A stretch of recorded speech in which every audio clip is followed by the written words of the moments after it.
પન્નાની રસોઈમાં તમારું સ્વાગત છે। આજે આપણે બનાવવાના છીએ એકદમ ચટપટો નાસ્તો, જે બાળકોને તે ભાવવાનો જ છે, પરંતુ મોટાને પણ આ નાસ્તો બહુ જ પસંદ આવશે। તો આજે આપણે જે નાસ્તો બનાવવાના એ બટાકાવડા અને ઉલટાવડા એના જેવો થોડો છે, પરંતુ એનાથી થોડો અલગ છે અને એ રીતે જ એકદમ ચટપટો નાસ્તો બનશે। તો ચાલો પછી બનાવવાનું શરૂ કરીએ। આજનો નાસ્તો બનાવવા માટે સૌથી પહેલાં તો આપણે લેવાની છે બ્રેડ। તો અહીંયા બ્રેડ છે ને એ તમે કોઈ પણ લઈ શકો, વ્હાઈટ બ્રેડ પણ લઈ શકો અને બ્રાઉન બ્રેડ પણ તમે વાપરી શકો, અને સેન્ડવિચની બ્રેડ હોય તો પણ ચાલે અને નોર્મલ બ્રેડ હોય તો પણ ચાલે, મતલબ કે બ્રેડ આમાં તમે ગમે તેવી વાપરી શકો છો।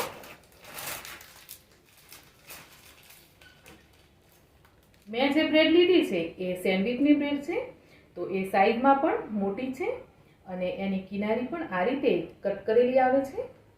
તો નાસ્તો બનાવવામાં આપણને સરળ શું પડશે કે આપણે છે ને આ રીતની મોટી બ્રેડ લેશું તો નાસ્તો આપણો થોડો સાઈઝમાં મોટો બનશે, અને નાની બ્રેડ હશે તો સાઈઝમાં થોડો નાસ્તો નાનો થશે, બસ એનાથી બીજું કોઈ પણ ફરક આમાં પડવાનો નથી। તો હવે આપણે શું કરીશું, આ બ્રેડને એક એક કરીને લેશું અને બ્રેડને આપણે રાઉન્ડ શેપમાં કટ કરવાની છે। આ રીતનું કોઈ પણ કિનારીવાળું તમારે વાસણ લેવાનું, અને વાસણ છે ને એ તમારી બ્રેડ જે સાઈઝની હોય એ પ્રમાણે લેવાનું। તો મારી બ્રેડ છે એ મોટી સાઈઝની છે, તો મેં મોટું વાસણ લીધું છે। હવે આપણે આ બ્રેડને આ રીતે કટ કરી લેશું।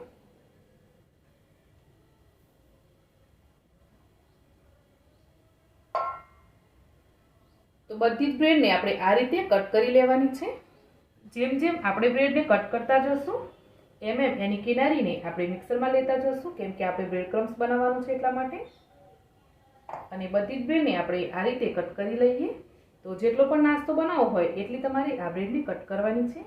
એક પીસ બનાવવા માટે આપણે 2 બ્રેડનો ઉપયોગ થશે, એટલે એ પ્રમાણે અંદાજ લગાવી અને તમારી બ્રેડ કાપી લેવાની।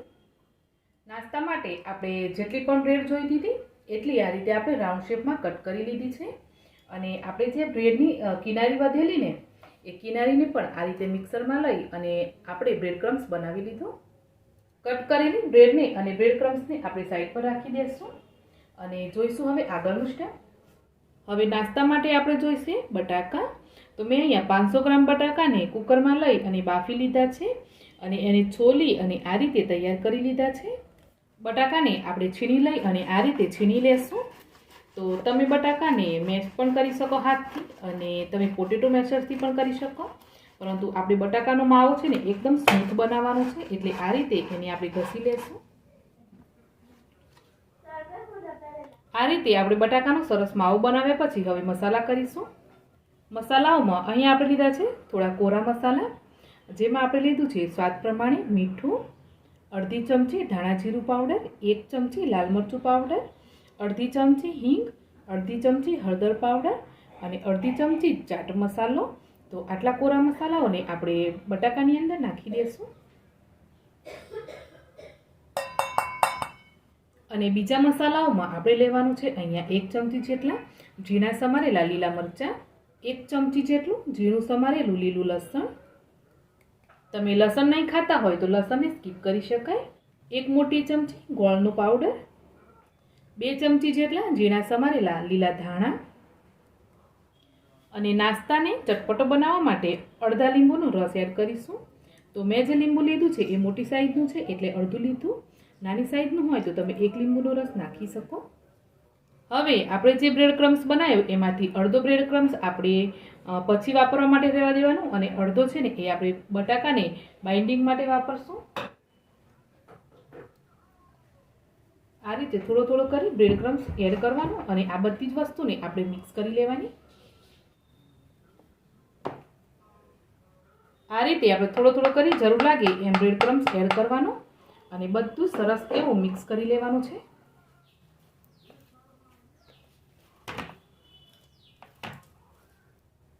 આ રીતે મસાલાઓને સરસ મિક્સ કરી લેવાના। હવે માવાને આપણે સાઈડ પર રાખીએ। હવે આપણે એક સોસ બનાવવાનો છે, તો એના માટે આપણે લીધું છે અહીંયા મેયોનીઝ। તો મેં અહીંયા વેજ મેયોનીઝ લીધું છે। મેયોનીઝને આપણે આ રીતે બાઉલમાં કાઢીશું, અને જેટલું મેયોનીઝ લીધું એટલું જ આપણે ટોમેટો કેચઅપ લેવાનું છે। હવે માયોનીઝ અને ટોમેટો કેચઅપને આપણે મિક્સ કરી લઈએ.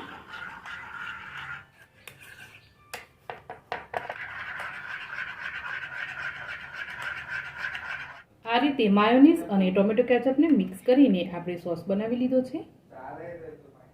હવે આપણે જે બ્રેડને કટ કરી એ બ્રેડ લઈ લેશું અને આ જે સોસ બનાવ્યો એ આપણે આ બ્રેડની ઉપર લગાવવાનો છે. તો 1 ચમચી જેટલો આપણે લગાવીશું.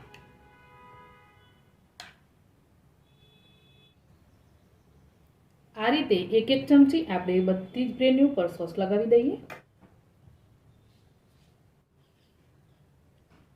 આ રીતે માયોનીઝ અને ટોમેટો કેચઅપની જગ્યાએ તમે ગ્રીન ચટણી લગાવવા માંગતા હોય તો પણ લગાવી શકાય. હવે આપણે ચીઝ લેશું. તો મેં અહીંયા મોઝરેલા ચીઝ લીધું છે. તમે જે ચીઝ વાપરવા માંગતા હોય એ આની અંદર વાપરી શકાય. તો થોડું થોડું આપણે બધી સ્લાઇસ ઉપર ચીઝ રાખી દઈશું આ રીતે. અને ચીઝ છે એ તમે તમારા પ્રમાણે થોડું વધતા ઓછી રાખી શકો. આ રીતે તૈયાર કરી લેવાનું છે આપણે બધી જ બ્રેડને. ટોટલ આપણે 8 બ્રેડ કટ કરી છે. તો હવે જે બાકીની બ્રેડ છે ને એની ઉપર આપણે આ સોસ લગાવીશું. તે સોસ લગાવવાનો અને જે આપણે ચીઝ રાખ્યું છે બ્રેડ ઉપર એની ઉપર આને ઢાંકવાનું. આમ ચીઝ છે ને એને આપણે બંને બ્રેડની વચ્ચે આ રીતે રાખી દેવાનું છે.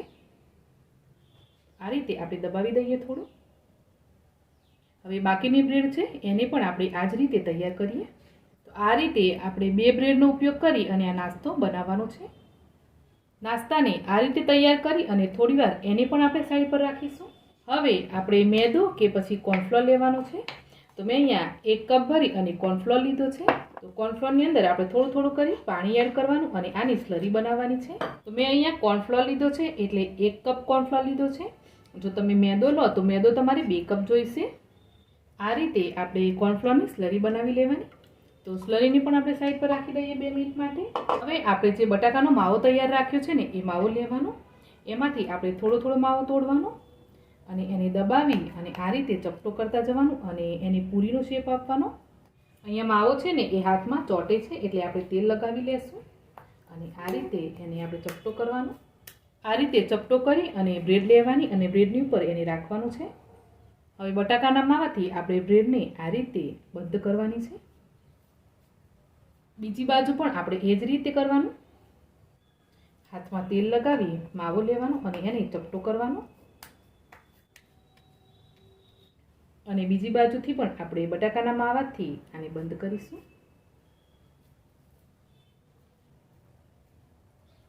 કિનારીએથી પણ આપણે થોડો થોડો માવો લગાવી અને બંધ કરવાનું.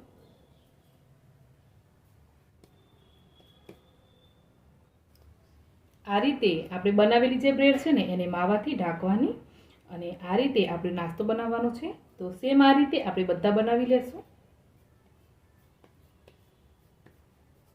એક એક બનાવતા જઈએ અને આ રીતે થાળીમાં રાખતા જશું. તો આ જ રીતે આપણે બધો જ નાસ્તો બનાવી લેશું. આ રીતે મેં બધા જ નાસ્તાને બનાવી લીધો છે અને આ મોટી સાઈઝના છે અને આ રીતે નાની સાઈઝનો બનાવવો હોય તમે નાની સાઈઝનો પણ બનાવી શકો. હવે આપણે બ્રેડ ક્રમ્સ અને આ જે સ્લરી બનાવી કોર્નફ્લોરની એને લેવાની અને કોર્નફ્લોરની સ્લરીમાં આપણે ડીપ કરવાનું પહેલાં તો.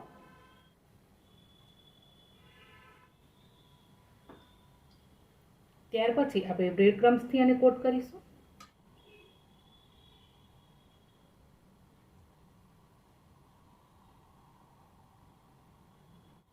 બધી બાજુથી બ્રેડ ક્રમ્સ છે ને એ સરસ લાગી જવું જોઈએ.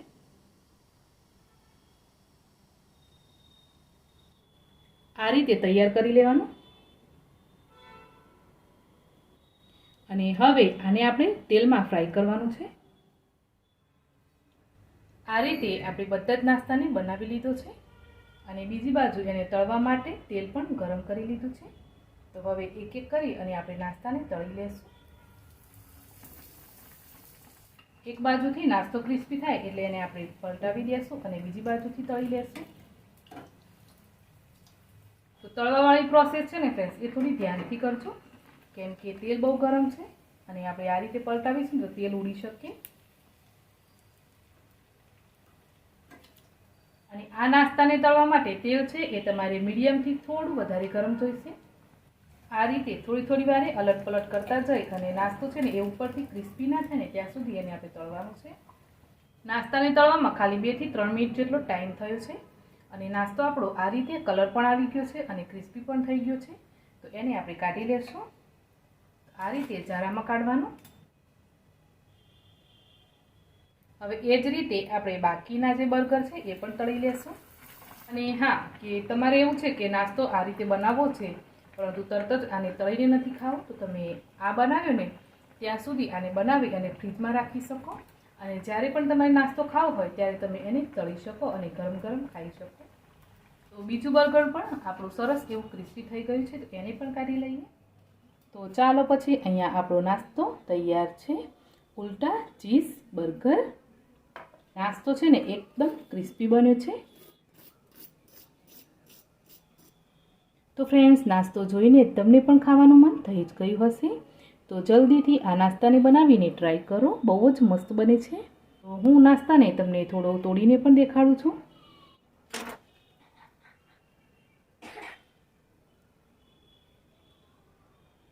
તો આ રીતે અંદરથી પણ એકદમ ચીઝી અને ઉપરથી ક્રિસ્પી સરસ એવું આપણું બર્ગર તૈયાર છે.